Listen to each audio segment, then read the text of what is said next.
এটা জেনেই এখানে সংসারে আমাদের সকলকে থাকতে হবে।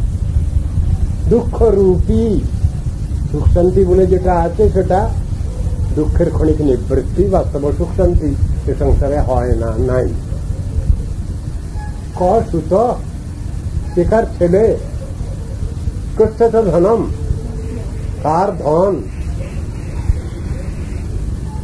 কে কার, কে কচ্ছে পতিপুত্রদাম হয় বহি কারণম। ধ্বংস সংসারে আমাদের সকলেরই এই চিন্তা ভাবনাটা রাখতে হবে।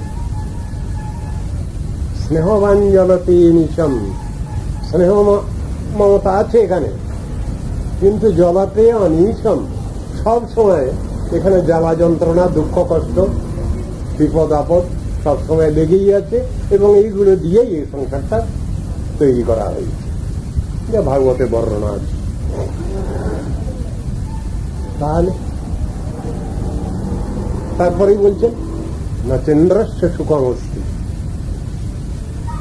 ইন্দ্রদেবেরও সুখ নেই। ন সুখম চক্রবর্তী নাম, রাজ চক্রবর্তী যারা, তাদেরও সুখ শান্তি নাই।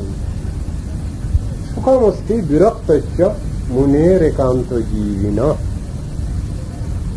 সুখ শান্তি কার আছে? বিরক্তস্য।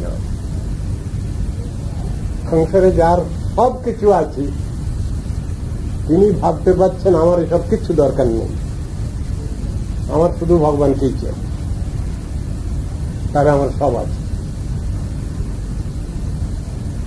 লাখ টাকার মধ্যে 10,000 টাকাও আছে, 10 টাকাও আছে, 1 টাকাও আছে, 1 পয়সাও আছে। বুঝাচ্ছেন হিসাবটা? ইন্দ্রদেবের তারও সুখ শান্তি নেই, রাজ চক্রবর্তী যিনি তারও সুখ শান্তি নেই। সুখম অস্তি বিরক্ত। যে সংসারে থেকে যিনি মনে করতে পারেন আমি অকিঞ্চন, আমার কেউ নাই, ভগবানই আমার সহায়, ধর্মই আমার সহায়, তার সহায়। মুনির একান্ত জীবিন, একনিষ্ঠ ভক্ত যারা, তারাই সেখানে জয়ী, তাদের মানসিক শান্তি আছে। তারপরে বলছেন মুঞ্চাজ্ঞানম, অজ্ঞান পরিত্যাগ করুন আপনারা। প্রজারূপম, প্রজারূপম মানে সন্তান সন্ততি বর্গ নিয়ে যে সংসার। আবার এই কথাটা যদি সপ্তাশ্রমীদের লক্ষ্য করা হয় তাহলে শিষ্য প্রশিষ্যগণ ইত্যাদি এই কথাটা আসবে। প্রজারূপম মোহত নরকে গতি, মায়ামোহ থেকেই নরকে গতি হয়। নিপতিষ্যতি দেহোয়ম, এই যে শরীর, পঞ্চভৌতিক শরীর, ক্ষিতি অপ্তেজ মরুদ্ভম আকাশ বাতাস আগুন জল মাটি দিয়ে তৈরি, ধ্বংসশীল, ক্ষয়িষ্ণু, বেশি দিন টিকবে না, টেকে না। নিপতিষ্যতি দেহোয়ম উদ্যবাব্দ শতান্তে বা মৃত্যুর বৈ প্রাণীনাং ধ্রুবম। আজীবা 1 বর্ষে অবশ্য মরণ, নিশ্চিন্ত না থাকো ভাই, যত শীঘ্র পারো ভজ শ্রীকৃষ্ণ চরণ, জীবনের ঠিক নাই। কথাটা বুঝাচ্ছেন? জাতস্য হি ধ্রুব মৃত্যুর ধ্রুবং জন্ম মৃত্যুস্য চ তস্মাদ অপরিহার্যতে নত্তম সতী তুমহরসি। গীতায় বলছেন ওই একই কথা। নিপতিষ্যতি দেহোয়ম সর্বং তত্ত্বা বনং ব্রজ। এসব ছেড়ে ছেড়ে দিয়ে বনে যাও। তুমি এর অর্থ কি? তবে সব ছেড়ে ছেড়ে দিয়ে বনে যাবে, তাহলে শহরে কেউ বাস করবে না। সব ছেড়ে ছেড়ে দিয়ে আমাদের সকলকে বনেই যেতে হবে। বনে যাওয়া মানে কি? শাস্ত্রে যে কথাগুলো আছে তার তো আবার তাত্ত্বিক ব্যাখ্যাও আছে। সর্বং তত্ত্বা বনং ব্রজ, তাহলে সব লোকগুলো বনবাসী হয়ে যাবে, সংসারে কেউ থাকবে না? কথাটা তা নয়। বনবাসের প্রতি যে অনাসক্তি, সেই অনাসক্তি ভাব তুমি রাখো সংসারে থেকেই, এটাও ব্যাখ্যা। বনংব্রজ মানে তাই, অনাসক্ত ভাব নিয়ে তুমি চলো। এ কথা তো শাস্ত্রের সব জায়গায় বোঝানো আছে। সংসারে আমরা বাস করছি, পান্থশালায় বাস করছো বলে মনে করো, ভাগবত বহু জায়গায় লেখা আছে। পান্থশালায় গিয়ে, ধর্মশালায় গিয়ে একদিন দুদিন তিন দিনে বেশি থাকা যায় না, তারপরে স্পেশাল পারমিশন লাগে। তোমরা সবসময় মনে করো যারা সংসারে আছো, আমরা পান্থশালায় বাস করছি, ধর্মশালায় বাস করছি।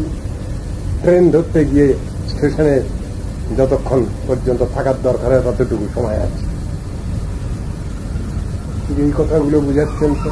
আর এই উপদেশটা তো সকলেরই জন্যে, গৃহস্থদের জন্য, বানপ্রস্থ সন্ন্যাসীদের জন্য, ব্রহ্মচারীদের জন্য, সকলের জন্য একই উপদেশ বলছেন।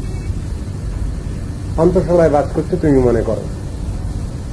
আর সর্বং তক্ত্বা বনংব্রজ মানে হচ্ছে ওই বনবাসী যে অনীহা, যে অনাসক্তি, সেই জিনিসটা তুমি অভ্যাস করো। দেহস্থি মাংস রুধিরে ভীমতিং তজত্তম, দেহে অস্থি মাংস রুধির ইত্যাদি এই চিন্তাটাকে ছাড়ো। তোমরা যারা বসে আছো এখানে, তোমাদের ভিতরে, সকলের ভিতরে এই চিন্তা ভাবনাগুলো আছে। তোমরা সকলেই আত্মীয় সবাইকে করতে পারছো না। জগতের সমস্ত লোকটা প্রতি জীবাত্মাই আমার আত্মীয়, এটা তোমরা ভাবতে পারছো না।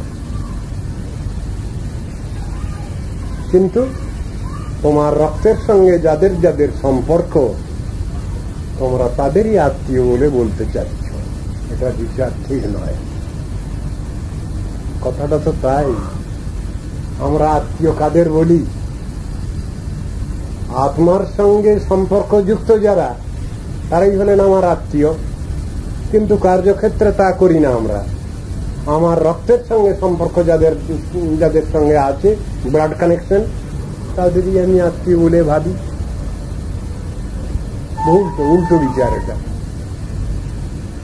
যদি আত্মার সম্পর্কে হয় তাহলে তো শাস্ত্র সেখানে, গীতা ভাগবত সেখানে বলছেন বসুধৈব কুটুম্বকম আয়ং নিজ পরবেতি গণনা লঘু চেতসাম। এই আমার নিজ, এই আমার পর, এই আমার আত্মীয়, ও আমার পর, এই যে ভাবটা, লঘুচিত্ত ব্যক্তির বিচার। উদার চরিতানান্তু বসুধৈব কুটুম্বকম। যারা উদার চিত্ত ব্যক্তি, যারা মহানুভব ব্যক্তি, যারা বদান্য ব্যক্তি, তারা তো সমস্ত পৃথিবীর সবাইকেই আত্মীয়, কুটুম্ব বলে মনে করছে, এবং সেই দৃষ্টি তাদের। সে ভাব তো রাখতে পারছি না। সেই জিনিসটাই ওখানে ব্যাখ্যা করছে। দেহস্থি মাংস রুধিরে মতিং তজত্তম জায়া সুতা দিশু সদা মমতাং বিমঞ্চ। সকলকে সমান এসে দেখো, সাম্যবাদ রাখো, সমদর্শী হও। পশ্য অনিশম পশ্যানিসং জগদিদং ক্ষণভঙ্গ নিষ্ঠ। এই জগৎ ক্ষয়িষ্ণু, ধ্বংসশীল, এটা জেনে রাখুন। চিরদিন এখানে থাকতে পারবো না আমরা, পার্মানেন্ট সেটেলমেন্ট এখানে চলবে না, এই কথাই বলছেন। বৈরাগ্য রাগ রসিকো, বৈরাগ্যযুক্ত হও তুমি। সংসারে থেকেই সে অভ্যাস করতে হবে। ওই যে চ্যারিটি বিগিনস অ্যাট হোম, এখান থেকেই অভ্যাস করতে হবে। বৈরাগ্য রাগ রসিকো ভবভক্তি নিষ্ঠ। বৈরাগ্য যেটা হবে সেটা শ্মশান বৈরাগ্য নয়। আমার চোখের সামনে আমার আত্মীয় স্বজন অনেকেই চলে যাচ্ছেন, এটা দেখে শ্মশানে গেছি আমি, আমার শ্মশান বৈরাগ্য হলো 2-4 দিনের জন্য। না, তা নয়। ওটা বরাবরের জন্য স্থিতিশীল হওয়া দরকার আমার হৃদয়ে। প্রশ্ন করেছেন বকরূপী ধর্ম, প্রশ্ন করেছেন যুধিষ্ঠির মহারাজকে। তার ভিতরে এরকম একটা ঘটনা আছে। জগতে আশ্চর্য কি? আমরা বর্তমান বাজারে অনেক কিছু দেখছি, আমরা অনেক আশ্চর্যের কথা বলে ফেলবো। পৃথিবীর সপ্ত আশ্চর্য আছে, আবার এখন আজকাল অ্যাটমস মলিকিউলস থিওরিতে সব অনেক কিছু বেরিয়েছে, এগুলো বলতে পারি আমরা। কিন্তু ও কথা শুনতে চাননি। বকরবি ধর্ম যে প্রশ্ন করেছেন যুধিষ্ঠির মহারাজের কাছে, ও প্রশ্ন তিনি ওই জাতীয় প্রশ্ন করেননি। আর উত্তরটাও যুধিষ্ঠির মহারাজ সেরকম দেননি, পাকাপোক্ত ভাবেই উত্তরটা দিয়েছেন। জগতের সব থেকে আশ্চর্য কি, তার উত্তর দিচ্ছেন, অহন্যহানি ভূতানি গচ্ছন্তি যম মন্দিরম। প্রতি মুহূর্তে মুহূর্তে কত লোক মারা যাচ্ছে, তার হিসাব কিতাব কে রাখছে? অহন্যহানি ভূতানি গচ্ছন্তি যম মন্দিরম শেষাস্ত্রত্বম ইচ্ছন্তি। আমার চোখের সামনে আমার বহু আত্মীয় স্বজন সব চলে যাচ্ছেন আমার চোখের সামনে, কিন্তু এ দেখেও তো আমার বিশ্বাস তো নাই, প্রত্যয় নাই যে আমাকেও যেতে হবে, আমিও চলে যাব। আমি যতদিন এখানে বেঁচে থাকি ততদিন সদ্ভাবি আমি চলবো, এখানে আমাকে চলে যেতে হবে, এই চিন্তা ভাবনাটাই নেই আমার। ওই জন্য নীতিশাস্ত্রের কথা একটা এসছে, অজরাম অরবৎ প্রাজ্ঞ বিদ্যাম অর্থঞ্চ চিন্তায়। আমি যখন বিদ্যা অর্জন করব আর যখন অর্থ চিন্তা করব, তখন আমি ভাববো আমি অজর অমর। কিন্তু তাই বলে কি তাকে নাস্তিক হয়ে যেতে হবে? এ কথা তো শাস্ত্রে শিখাননি। ওই ভাবটা রাখলে পরে তোমার ভিতরে দৃঢ়তা আসবে, ধৈর্য আসবে। সেই জন্যই কথাটা বলা হয়েছে, নাস্তিক হয়ে যেতে বলছেন না। আর যখন তুমি ধর্ম চিন্তা করবে, পরমার্থ চিন্তা করবে, তখন কি ভাববে তুমি? গৃহীত ইব কেশু মৃত্যু না ধর্মমাচরণ। যখন তুমি ধর্মাচরণ করবে, তখন তোমার সবসময় ভিতরে এই চিন্তা থাকবে যে আমাকে মৃত্যু সর্বদা কেশাকর্ষণ করছে, কখন কোন মুহূর্তে আমি চলে যাবো তার কিছু ঠিক নেই, নো গ্যারান্টি এট অল। এই তো ব্যাপারটা, তো সেই জিনিসটাই এখানে বুঝাচ্ছেন। পশ্চানিশম জগদিদং ক্ষণভঙ্গনিষ্ঠ বৈরাগ্য রাগ রচিত ভব ভক্তিনিষ্ঠ। এখানে শব্দটা দেখুন কি লাগানো আছে, কর্মনিষ্ঠ বলা হয়নি, জ্ঞাননিষ্ঠ বলা হয়নি, যোগনিষ্ঠ বলা হয়নি, তপনিষ্ঠ বলা হয়নি, ভব ভক্তিনিষ্ঠ। কেন না? ওইটাই তো আসল জিনিস। ভক্তিকে বাদ দিয়ে তো কোনো পরিচয় নেই কিছু। যত অনুষ্ঠান করি না, জ্ঞান যোগাদি প্রচেষ্টা যত কিছু থাক, ভক্তিকে বাদ দিয়ে তো কিছু হচ্ছে না আমাদের। ভক্তিকে নিয়ে চললেই সবটা ঠিক আছে। ওইটাই আমরা ভুলে যাচ্ছি, তো বিচারে ওইখানে ভুল হয়ে যাচ্ছে আমাদের। মায়েরা এখানে অনেকে বসে আছেন, রান্না বান্না করবার সময় খুব ভালো রান্না করতে পারেন তারা। ভালো একটা বাঁধাকপি নিয়ে এসেছেন বাজার থেকে, ভালো করে ঘন্ট টন্ট করো, আমি টিফিন আওয়ার্সে এসে খাবো। রান্না যিনি করেছেন ভালোই রান্না জানেন তিনি, সমস্ত মশলাপাতি সবই দিয়েছেন। একটা জিনিস ভুল হয়ে গেছে, যার জন্য পরিবেশন করছিলেন যখন, তখন বাবু ওটা খেয়ে বলছেন এটা অখাদ্য হয়েছে। কি জিনিস বাদ গেল? সবজির মধ্যে কোন জিনিসটা বাদ গেছে যাতে সবজিটা অখাদ্য হয়ে গেল? লবণ পড়েনি, নুন পড়েনি, ওইটা ভুল হয়ে গেছে, সুতরাং ওটা অখাদ্য হয়ে গেছে। এই নুনের ভালো শব্দ, শুদ্ধ শব্দ হল লবণ, আর এই লবণ শব্দ থেকে এলো লাবণ্য। বারে লাবণ্য মানে গ্লোরি, বিউটি, লাস্টার, সৌন্দর্য। তাহলে এমনই লবণটা এমনই জিনিস যে সবজিতে ওটা ঠিক মতো না পড়লে সবজির সৌন্দর্য বাড়ে না। শাস্ত্র উদাহরণ দিয়ে বলছেন ভক্তিবৃত্তি হল লাবণ্য। সাধন ভজন ক্ষেত্রেতে কর্মযোগী হন, জ্ঞানযোগী হন, যোগযোগী হন, তপযোগী হন, ভক্তিবৃত্তি হল লাবণ্য। এ ভাব যদি না থাকে প্রত্যেকটি সাধক সাধিকার মধ্যে, তাহলে সাধন ভজন সুষ্ঠু হবে না, পারফেক্ট হবে না, দোষ ত্রুটিযুক্ত থেকে যাবে। সেই কথাই শিক্ষা দিচ্ছেন ওখানে। সবটার মধ্যে এই চিন্তা ভাবনাটা আমাদের রাখতে হবে। বৈরাগ্য রাগ রসিক ভবভক্তিনিষ্ঠ, এই ভক্তিনিষ্ঠ কথাটা কেন বলা হচ্ছে? ভক্তি ছাড়া সবটাই নিষ্ফল হয়ে যায়, বিফল হয়ে যাচ্ছে, এই জন্য কথাটা এসেছে। ভক্তি ছাড়া অন্যান্য কর্মযোগ প্রচেষ্টা বিফল হয়। ভক্তিকে নিয়ে চললে পারে ঠিক আছে, ভক্তিকে বাদ দিলে সবটাই অচল। সব জায়গায় ভক্তির মহিমা লেখা আছে শাস্ত্রে, গীতা ভাগবতে। ভক্ত্যাহম একয়াগ্রাহ্য শ্রদ্ধয়াত্মা প্রিয়স্ততম ভক্তি পুনাতি মন্নিষ্ঠা সপাকানোপি সম্ভবাৎ। ভক্ত্যাহম একয়াগ্রাহ্য ভক্ত্যা মাম অভিজানাতি যাবান চাস্মি তত্ত্বতঃ ততো মাং তত্ত্বতো গত্বা দিশতে তদনন্তরম। ভক্তির দ্বারাই লাভ হবে সবটা। ভক্তিয়া তুষ্ঠতি কেবলম ন চ গুণৈর ভক্তি প্রিয় মাধব। ভক্তি প্রিয় মাধব ভক্তির বশ। ভক্তিকে বাদ দিলে সব গেল বাদ। সব জায়গায় তো একই কথা। ভক্তি রেবৈনং নায়তি, এই ভক্তি মহাদেবী ভগবানের কাছে পৌঁছাতে পারেন আমাদের। ভক্তি রেবৈনং দর্শয়তি, ভক্তি মহাদেবী সেই পরতত্ত্ব ভগবানকে দর্শন করাতে পারেন।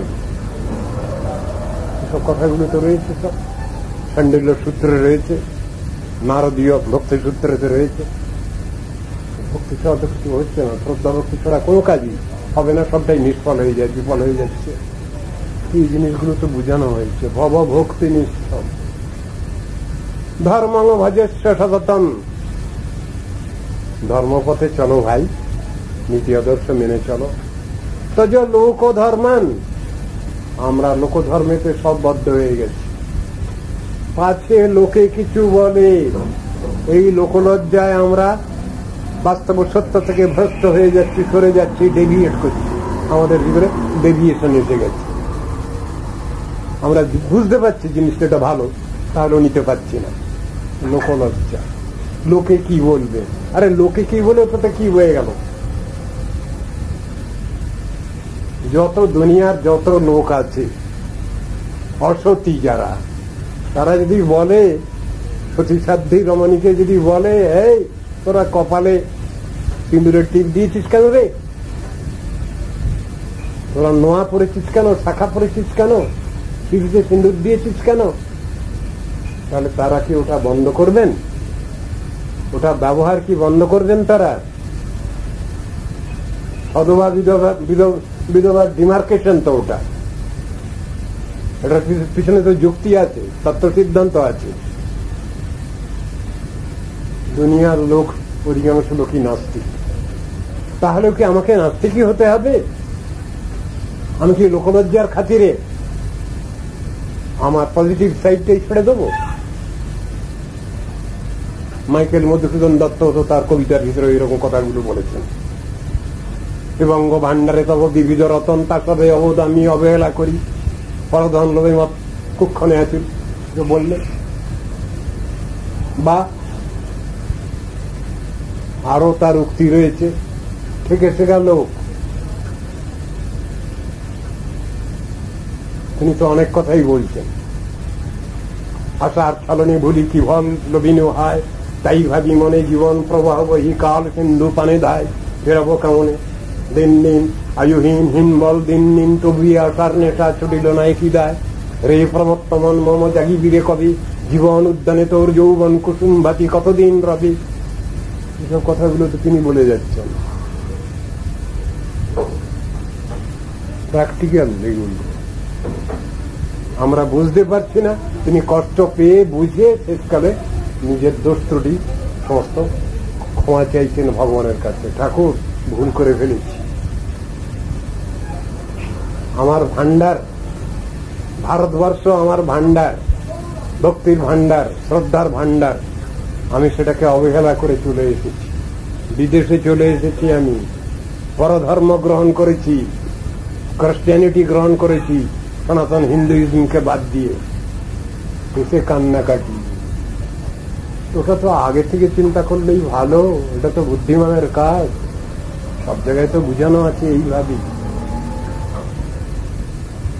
মানুষের সংসারে দুই রকম, দেখে শেখা, ঠেকে শেখা। যারা অপরের দুঃখ কষ্ট দেখে যারা নিজেরা সংযত হতে পারছেন, শিক্ষা লাভ করতে পারছেন, তারা অধিকতর বুদ্ধিমান, বুদ্ধিমতী। আর যারা তা পারছেন না, তারা ঘা গুঁতো খেয়ে শিখবেন, তাদের সময় বেশি লাগবে। এটাই তো কথা। ধর্মং ভজস্ব সততম তজ লোক ধর্মান। লোকধর্ম ছাড়ো বাবা, লোকধর্ম নিয়ে চললে তোমার কিচ্ছু হবে না। সেবস্য সাধু পুরুষান, সাধু পুরুষগণের সেবা করো। সাধু কি নাম কোয়াচ্ছে সাধু? ভগবানে যারা চিত্ত সমর্পণ করেছেন, ভগবান ছাড়া যাদের আর কেউ নাই এ সংসারে, এমন ধ্যান জ্ঞান যাদের, পূর্ণ নির্ভরশীল যারা, জাগতিক প্রলোভনে আদৌ মুগ্ধ নন, সেই সাধুর কথা বললেন যারা প্র্যাকটিক্যাল। সে বৎস সাধু পুরুষান যহি কাম তৃষ্ণাম। বহু কামনা বাসনা আমাদের হৃদয়ে, শেষ নেই এর। দুটো কামনা বাসনা আসে তো, আর সেটা পূরণ হলো তো আর 10টা আসে। কে এর সমস্ত ব্যবস্থা নেবেন? কার সাধ্য? সেসব নিয়ে তো ভাগবতে আলোচনা আছে, শাস্ত্রে আলোচনা আছে। মনোরথানাম ন সমাপ্তির, মনোরথের শেষ নাই, কামনা বাসনার শেষ নাই। বর্ষায়ু তেনাপি তথাব্দলক, কই 2-4 পরে শেষ করে লক্ষ লক্ষ কামনা বাসনা, ভয়ঙ্কর ব্যাপার। পূর্ণেষু পূর্ণেষু পুনর্নবানাম উৎপতয়ঃ সন্তি মনোরথানাম। এর শেষ নেই। বাবল বুধবুধ কামনা বাসনা ওই রকম, তো শেষ হয় না। ওয়ান ক্যানট প্লিজ এভরিবডি, কথাটা আছে ইংরেজিতে। আমার শাস্ত্রেতেও এই কথাটা আছে, সেইটাই তো ইংরেজি হয়েছে, সেইটাই তো এখানে বলছেন, ব্যাখ্যা করছেন। যৎ পৃথিব্যাং বৃহিজবং হিরণ্যং পশব স্ত্রিয়। এই পৃথিবীতে যত ধনধান্য আছে, যত রকমের শ্রেষ্ঠ আছে, সব যদি একটা লোককে দেওয়া হয়, এই পৃথিবীতে যত সোনাদানা আছে সব যদি একটা লোককে দেওয়া হয়, এই পৃথিবীতে যত ভোগ্য সামগ্রী আছে সব যদি একটা লোককে দেওয়া হয়, you can't please him, you can't please that. এই তো কথা। একটা মানুষকে সন্তুষ্ট করা যাবে না, শাস্ত্রের উক্তি, ভগবানের উক্তি। তাহলে আমাদের চেষ্টা তো ওই রকম ধরনের চেষ্টা, সেই জন্যই কথাটা বলছি। সে অবশ্য সাধু পুরুষান যহি কামতৃষ্ণম। কামনা বাসনা ছাড়ো। কামনা বাসনা মানে ইতর কামনা বাসনা। তাই বলে আমি ভগবানের সেবা করব, সাধন ভজন করব, ভক্তি লাভ করব, এটা ছাড়তে নিষেধ করেছেন। জাগতিক জড় কামনা বাসনা, ক্ষয়িষ্ণু ধ্বংসশীল কামনা বাসনা নিয়ে তুমি চলো না, বৃথার সময় নষ্ট হবে। পজিটিভ সাইড দেখো, ওগুলো নেগেটিভ সাইড। অন্যস্য দোষ গুণ চিন্তনম আশু মুক্ত। অন্যের দোষগুণ এটা নিয়ে বিচার করে তুমি সময় নষ্ট করো না। এটা একটা ভীষণ কষ্টকর অবস্থা। যারা শুধু অন্যের দোষগুণ নিয়েই শুধু সমালোচনা করতে থাকে, তাদের ভালো হয় না, সংসারে তারা শান্তি পায় না। তারাই শান্তি পান যারা নিরপেক্ষ ভাবে নিজের সাধন ভজন নিজে করে যান। এটাই তো শিক্ষা দেওয়া আছে। আগেই হয়েছে এরকম কথা একটা এসেছে, অন্যস্য দোষ গুণ চিন্তনম আশু মুক্ত। অন্যের দোষ গুণ বললে তাও ভালো, কিন্তু সবসময় সমালোচনা এটা একটা সাধন ভজনের ক্ষতি হয়, সেই জন্যই নিষেধ করেছেন ওটা। তুমি কোনটার মধ্যে যেও না। পরের স্বভাব কর্মানি ন নিন্দেত ন প্রশংসে। পরের স্বভাব কর্ম তুমি নিন্দাও করতে যাও না, প্রশংসাও করতে যাও না। কেন? যখন তোমার জানা নেই ভালো মন্দ। যদি কারো জানা আছে তিনি করুন, তিনি তো সংযমী ব্যক্তি, তার পক্ষে অসুবিধা হবে না। কিন্তু সাধারণ লেম্যান যারা আছেন তাদের পক্ষে অসুবিধা হবে, তাই বলছেন ওসব সমালোচনা বাদ দাও। অন্যস্য দোষগুণ চিন্তন আসমুক্ত সেবা কথার সমহনিতরাং পিবত্তম। সেবা কথার রস তুমি পান করো। কার সেবা করব? ভগবানের সেবা। সেই কথা বুঝানো আছে এখানে। সেবা শব্দটা, আরাধনা শব্দটা, উপাসনা শব্দটা, ভক্তি শব্দটা ভগবানের উপর প্রযুক্ত হয়েছে, অন্য কারো উপর প্রযুক্ত হয়নি। শাস্ত্র আলোচনা করে দেখুন, এমনকি অন্য দেব দেবীরও উপাসনা আরাধনা কথাটা নাই বিচারে। উপাসনা আরাধনা মানে ভগবানের, সর্বশক্তিমান ভগবানেরই উপাসনা আরাধনার কথা শাস্ত্রে লেখা আছে। ভক্তির সংজ্ঞা নিরূপিত হয়েছে শাস্ত্রে, কি? ঋষিকে ন ঋষিকেশ সেবনং ভক্তির উচ্চতে। ভগবানের কাছ থেকে ইন্দ্রিয় বৃত্তিগুলি পেয়েছি আমরা, অর্গানগুলো পেয়েছি আমরা। ভক্তি কাকে বলছেন? এইগুলো ভগবত সেবায় নিযুক্ত করার নামই হলো ভক্তি। কত সুন্দর কথা! চোখ, কান, নাক, মুখ সব পেয়েছি, ইন্দ্রিয় বৃত্তি। হে ভগবান, এই সবগুলো তোমার সেবায় লাগাচ্ছি আমি, সব এ দিয়ে সব তোমার সেবা করব। এর নাম হলো ভক্তি, এর নাম হলো ভজন, এর নাম হলো আরাধনা, এর নাম হলো উপাসনা। এই কথাটা বুঝিয়েছেন, কিন্তু ও কথাটা আমরা কেউ বুঝতেই পারি না আজকাল। ভক্তি শব্দটা ভগবানের উপাসনার ক্ষেত্রে প্রযুক্ত হয়েছে, অন্য জায়গায় হয়নি। মুক্তি,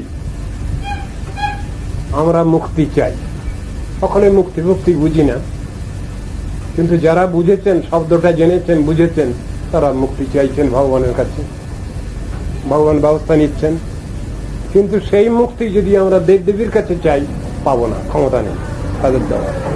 কেন না ও পোর্টফোলিও ভগবান ওদের হাতে দপ্তর ছাড়েননি, ও দপ্তর ভগবান নিজের কাছেই রেখেছেন। শাস্ত্রে সেই জন্যই বলা হলো মুক্তি প্রদাতা সর্বেশাম বিষ্ণুরে বন সংশয় কৃষ্ণই বন সংশয়। এই কথা বলছেন। তাহলে উল্টো পাল্টা আমরা জানি না জিনিসটা, কার কাছে কি চাইতে হবে, কে কতটুকু দিতে পারেন আমাকে। আমি যদি মুক্তিকামী হই তাহলে তো আমাকে ভগবানের উপাসনা করতে হচ্ছে, সর্বেশ্বরেশ্বর পরমেশ্বরের উপাসনা করতে হচ্ছে। আধিকারিক দেবদেবীর উপাসনা করলে তো ওটা হবে না। তাদের কাছে পার্থিব জগতের কিছু পেতে পারে, ওই ধনাংদেহী জনাংদেহী দিশজয়ী এই পর্যন্ত হতে পারে, কিন্তু মুক্তিদাতৃত্ব তাদের নাই, ভগবানের আছে। ভগবান সবই দিতে পারেন। তিনি বৈদিক ভক্তি দিতে পারেন, তিনি রাগানুগা রাগাত্মিকা ভক্তি দিতে পারেন, ভাবভক্তি দিতে পারেন, প্রেম ভক্তি দিতে পারেন। সেই প্রেমময় ভগবান। এমন পার্সোনালিটি ভজন করা দরকার যেখানে আমি সবটাই পাবো একত্রে, একই এতে পেয়ে যাব। রেগুলেটেড মার্কেট, বহু জায়গায় তো হয়েছে রেগুলেটেড মার্কেট। শিলিগুড়িতে তো অনেক রেগুলেটেড মার্কেট। আমি সাধারণ বাজারে গিয়ে জিনিস নিতে গেলে ঠকে যাব, ভালো জিনিস নাও পেতে পারি, ভালো জিনিসের নামে আমাকে খারাপ জিনিস দিয়ে ঠকিয়ে দেবে, জিনিসে ঠকিয়ে দেবে, দামে ঠকিয়ে দেবে। রেগুলেটেড মার্কেটে গেলে অনেকটা বিশ্বস্ত। সব জিনিসগুলো তো একটা চিন্তা ভাবনা আছে। ভালো জিনিস পড়ে আছে, কষ্ট করতে হবে, খোঁজাখুঁজি করতে হবে, দৌড়াদৌড়ি করতে হবে, তাহলে পাওয়া যাবে। আর যা পেলাম তাই নিলাম, তাহলে তো আর হলো না কিছু, তাহলে কোনো চেষ্টা থাকলো না। বহু ব্যক্তি আজকাল বলছেন গুরু বৈষ্ণব কোথায় পাওয়া যায়?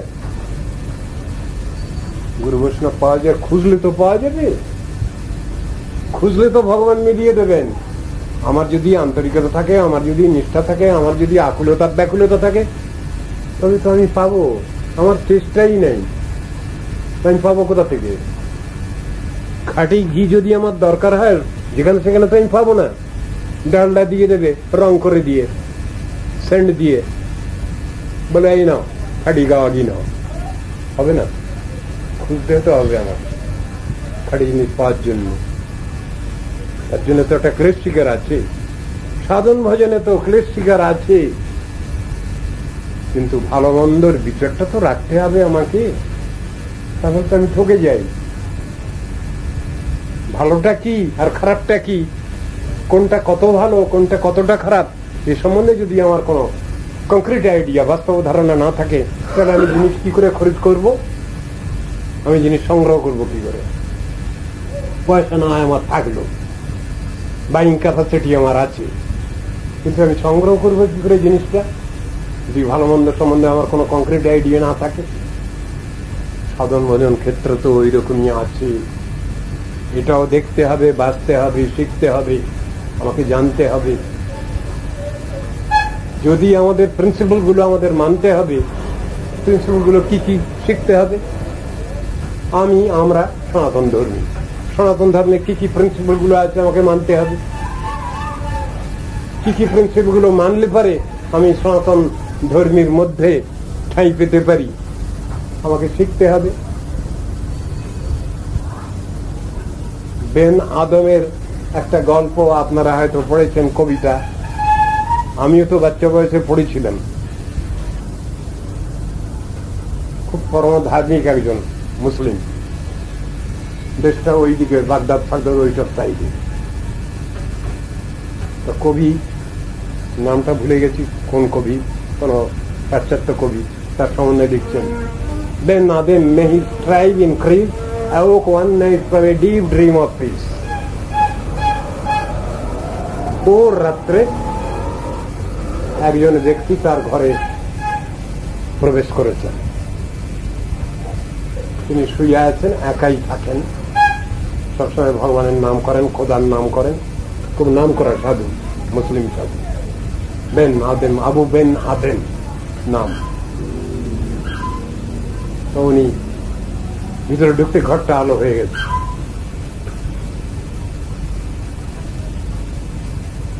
ঘুম হয়ে গেছে।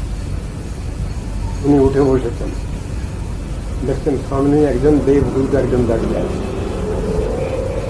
আপনি কে? না, ভগবান আমাকে পাঠিয়েছেন। তারপর ওর হাতে খাতা রয়েছে, খাতাখানা পাতা উল্টাচ্ছেন। আপনি কি দেখছেন ওটা? না, এর ভিতরে আপনার নামটা দেখছি। এটা কি জিনিসটা, কি আপনার কাছে যে খাতাটা রয়েছে? উনি বলছেন যারা ভগবানকে ভালোবাসেন তার লিস্ট, যারা যারা ভগবানকে ভালোবাসেন, খুব বিশেষ ভালোবাসেন, তাদের লিস্ট এটা। ও, কথা উল্টে যাচ্ছেন। তখন উনি বললেন, আচ্ছা ওর ভিতরে আমার নামটা কি থাকতে পারে? অনেকক্ষণ ধরে কথা উল্টে যাচ্ছেন যখন, তখন বেন আদেম জিজ্ঞেস করছেন, সেই দেবদূতকে জিজ্ঞাসা করছেন, বৈকুণ্ঠ দূতকে, ওর ভিতরে আমার নামটা কি থাকতে পারে? সব পাতাটা উল্টিয়ে উনি বন্ধ করলেন খাতা। আপনার নাম? আপনি কি ভগবানকে ভালোবাসেন? ভালোবাসতে পারিনি, চেষ্টা করছি। আমার কি নামটা ওর ভিতরে থাকতে পারে? তখন দেবদূত আসলেন। আমি অন্যান্য সব ঘুরে টুরে এসেছি, সকলের শেষ আপনার কাছে এলাম।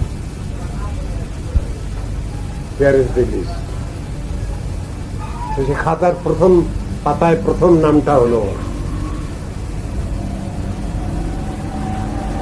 আবুবেন আদেমের নামটা প্রথম তালিকার প্রথম 1 নম্বর। তিনি ভগবানকে ভালোবাসেন সব থেকে বেশি। তখন উনি বলছেন, আমার একটা অহংকার হলো না তো? আমার নামটা ওর ভিতরে আছে কিনা এটা যে বললাম, এতে আমার অহংকার হয়নি তো? অহংকার প্রকাশ হলো না তো? বাস্তবিক যা ঘটনা, এই ঘটনা অনুসারে এই লিস্ট লেখা হয়েছে, করা হয়েছে। তো উনি জিজ্ঞাসা করেও শেষকালে আবার ভুল দোষ ত্রুটি হয়েছে কিনা সংশোধন করছেন। এর ভিতরে আমার কোনো অহংকার প্রকাশ পাইনি তো? আমি ভগবানকে ভালোবাসি। এর ভিতরে অহমিকা থাকতে পারে। বললাম না, আপনি স্বাভাবিকভাবেই ওটা প্রশ্ন করেছেন। আপনার নাম সর্বপ্রথম 1 নম্বরের নাম আপনার আছে। আমরা যে এনলিস্টেড হব সনাতন ধর্মেতে, তা আমাদের তো কিছু জমার ঘর থাকার দরকার, যাতে এনলিস্টেড হতে পারি। তো প্রয়োজন আছে। সনাতন ধর্মের প্রিন্সিপালগুলো যদি না জানি আমরা, তাহলে সনাতন ধর্ম যাজন করা যাবে না। সনাতন ধর্মের প্রিন্সিপাল কি? বহু বহু। সংক্ষেপ ভাবে আমি বলি, সনাতন ধর্মের প্রিন্সিপাল কি? আমনায় প্রাহ হরিণীহ পরমম। সনাতন ধর্মের প্রথম নীতি আদর্শের কথা হল ভগবান শ্রীহরি সর্বারাধ্য তত্ত্ব, তিনি সর্বশক্তিমান। 1 নম্বর, তিনি অখিল রসামৃত মূর্তি, সেই ভগবান। সেই ভগবানকে সাধন ভজন করে তাকে পাওয়া যায় শান্ত, দাস্য, সখ্য, বাৎসল্য, মধুর, এই 5 প্রধান রস, এবং হাস্য, করুণ, রৌদ্র, অদ্ভুত, ভয়ানক, বিভৎস ইত্যাদি এই 12 রসের অধিদেবতা সেই ভগবান। তারপরে বলছেন ভগবান সর্বারাধ্য তত্ত্ব। এরপরে জীবাত্মার কথা এলো। জীবাত্মা কে? ভগবানের অংশ। এরা সাধন ভজন করেই ভগবানের সান্নিধ্য লাভ করেন। সেই জীবাত্মা 2 রকম, এক বদ্ধ, এক মুক্ত। এক নিত্য মুক্ত আর এক নিত্যবদ্ধ। তো তারা কি করে ভগবানের কাছে পুনরায় পৌঁছাবে? বদ্ধ যারা, বলছেন সাধন ভজনের দ্বারা। সাধন ভজনের শেষ কথা কি? ভগবত ভক্তি। ভক্তির দ্বারাই সেই প্রেমময় ভগবানকে লাভ করা যায়, অন্য কোনো ভাবে পাওয়া যায় না। সব থেকে চরম আমাদের লভ্য বস্তু কি? ভগবত প্রেম বা প্রীতি। এসব কথাগুলো তো শাস্ত্রে সুন্দরভাবে বুঝানো আছে। বেদে, উপনিষদে, গীতা, ভাগবতে খুব সুন্দরভাবে, রামায়ণ, মহাভারতে খুব সুন্দরভাবে বুঝানো আছে এসব কথাগুলো। কিন্তু এসব বিষয় তো আলোচনা নাই আমাদের। আমরা সেই জেনে রেখেছি আমরা সব মরে গেলে সব স্বর্গে যাব। স্বর্গের পরে আর কিছু আছে? আমরা ভূবলোক হলো আমাদের পিতৃলোক, তারপরে 3rd ডাইমেনশনের স্বর্গলোক, এরপরে মহাজন, তপসত্য, আরো 4টে লোক আছে। সত্য লোকে আমাদের লোকপিতামহ ব্রহ্মার সিট, ব্রহ্মা সেখানে। কিন্তু বলছেন এই যে ঊর্ধ্ব 7 আর নিম্ন 7, তল, অতল, নিতল, সুতল, তলাতল, রসাতল, পাতাল, এই 14 ভুবন মহাপ্রলয়ে ধ্বংস হয়ে যায়। তাহলে যা ধ্বংস হয়ে যাবে সেখানে থেকে লাভ কি? যে জিনিস নষ্ট হয়ে যাবে, ক্ষয়িষ্ণু, ধ্বংসশীল, সেখানে থেকে তো কোনো লাভ নেই। তাহলে কোথায় যাব? কৃষ্ণ অর্জুনকে বললেন, অর্জুন, এখানে থেকে কষ্ট করে কোনো লাভ নেই, এই কষ্ট বৃথা, পণ্ডস্ত্র হয়ে যাবে তোমার। কোথায় কি করবো আমি? ব্রহ্ম ভুবনাল্লোকা পুনরাবর্তিন অর্জুন। ব্রহ্মলোক থেকে আরম্ভ করে স্তম্ভ কীট পর্যন্ত সব কর্মপাকে ঘুরছে, সবসময় সাইক্লিক অর্ডারে। তুমি এর ভিতরে প্রবেশ করো না। তাহলে কি করবো? যদ্গতমনা নিবর্তন্তে তদ্ধাম পরমং মম। যেখানে গেলে আর ফিরে আসতে হবে না, তুমি সেখানে চলো। হে অর্জুন, ওইটাই তোমার পৈতৃক ভূমি, ওইটাই তোমার নিত্য বাসস্থলী। অর্জুন, তুমি ভুলে গেলে নাকি তোমার নিত্য বাসস্থানটা? তুমি চলো সেইখানে মার্চ করো। এখানে বেশি দিন থাকবো না আমরা, এখানে জেলখানা, জেলখানায় কয়েদখানায় আর কতদিন থাকবো? চলো এখান থেকে ওখানেই পাড়ি জমাই। এখানে অবিমিশ্র আনন্দ নাই, অবিমিশ্র সুখ শান্তি এখানে নাই। যেখানে আছে নিত্য শান্তি, চিরশান্তি, সেইখানে চলো। নিত্য নিত্যানাং চেতনানাম একো বহুজ বিদধাতি কামান তমাত্মস্থং যেন পশ্যন্তি ধীরা তেষাং শান্তি শাশ্বতী নেতরেষাম। শান্তি লাভ করবেন কারা? স্বস্তি লাভ করবেন কারা? যারা আত্মানুশীলন করবেন, আত্মকল্যাণ যারা চিন্তা করবেন, তারাই শান্তি লাভ করবেন, তারাই স্বস্তি লাভ করবেন। এই কথাই তো সনাতন শাস্ত্রে বোঝানো হয়েছে। আমরা যদি এইখানেই থাকতে চাই তাহলে আর চিন্তার দরকার নেই। কিন্তু যদি আমরা মুক্তি চাই, যদি আমরা ভক্তি চাই, তাহলে কিন্তু আরো মার্চ করতে হবে। সেটা কোথায়?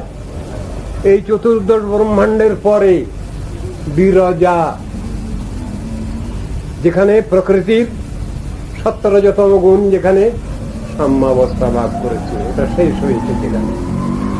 তারপরে হলো বৈকুণ্ঠ ধাম। যারা ভগবানের ভক্তি বিধান করবেন তাদের বৈকুণ্ঠ ধামে অবস্থিত, এবং বৈকুণ্ঠ ধামের মধ্যেও ঐশ্বর্যপর স্থান এবং মাধুর্যপর স্থান দুটোই আছে।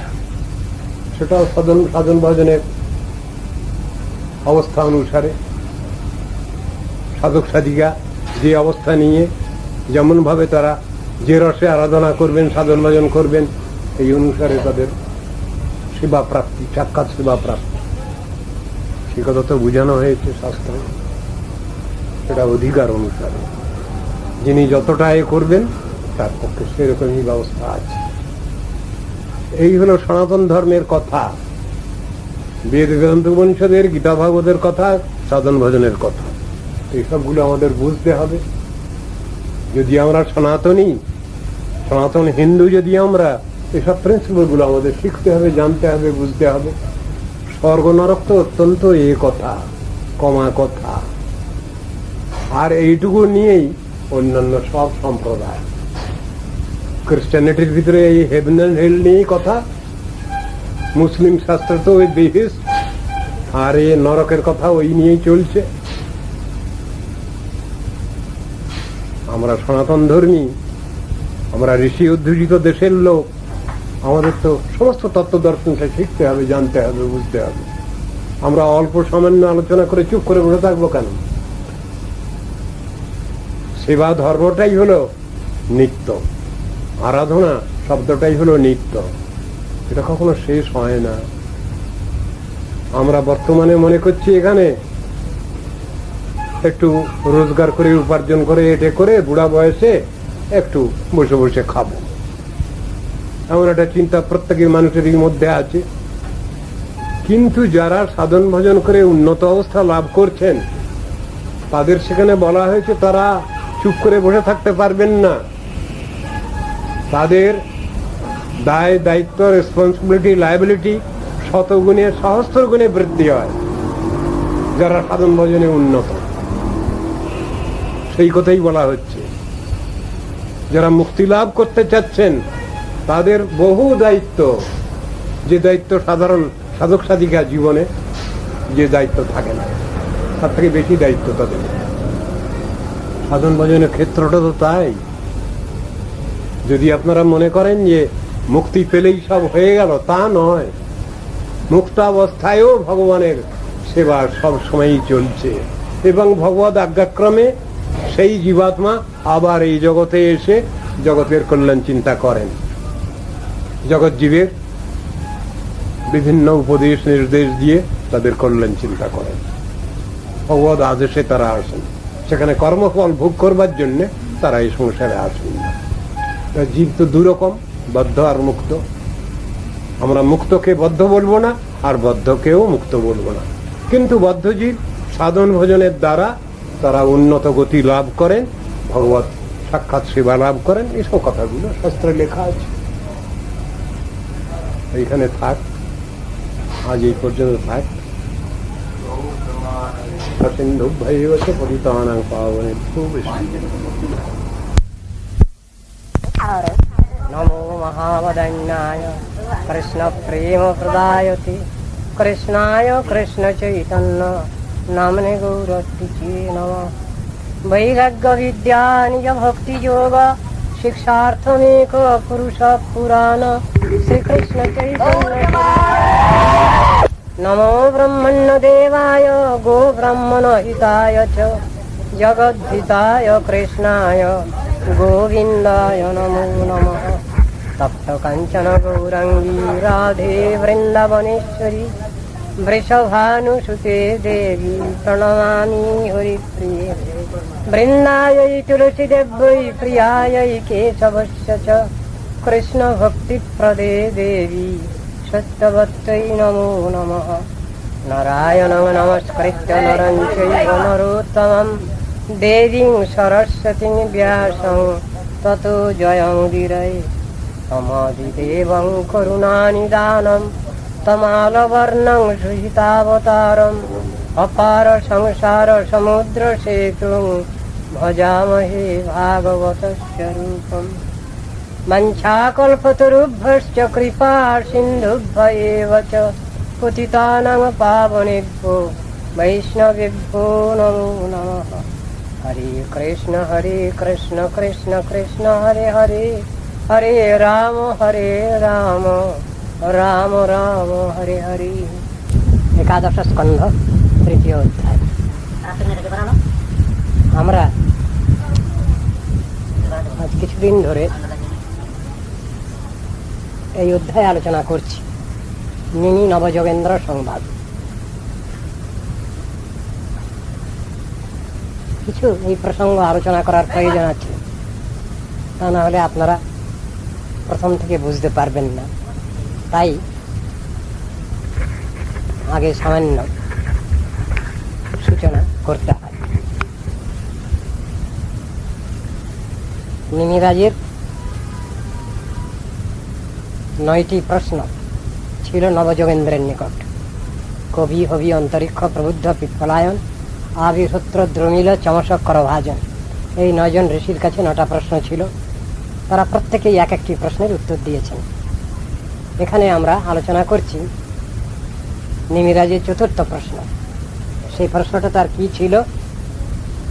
বিষ্ণু মায়ার স্বরূপ এবং কার্য, দুস্তরা মায়ার কবল থেকে কি করে অধ্যাত্মিক লাভের সহজ উপায়, নারায়ণের স্বরূপ নৈষ্কর্ম লাভের উপায়ভূত কর্মযোগ, সেই প্রসঙ্গে বর্ণিত হয়েছে। এর মধ্যে ভগবান প্রথম মুখেই আমাদের সৃষ্টি করেছেন, আমাদের জীবন ধারণেরও সব রকম ব্যবস্থাও তিনি রেখেছেন প্রত্যক্ষ পরোক্ষভাবে।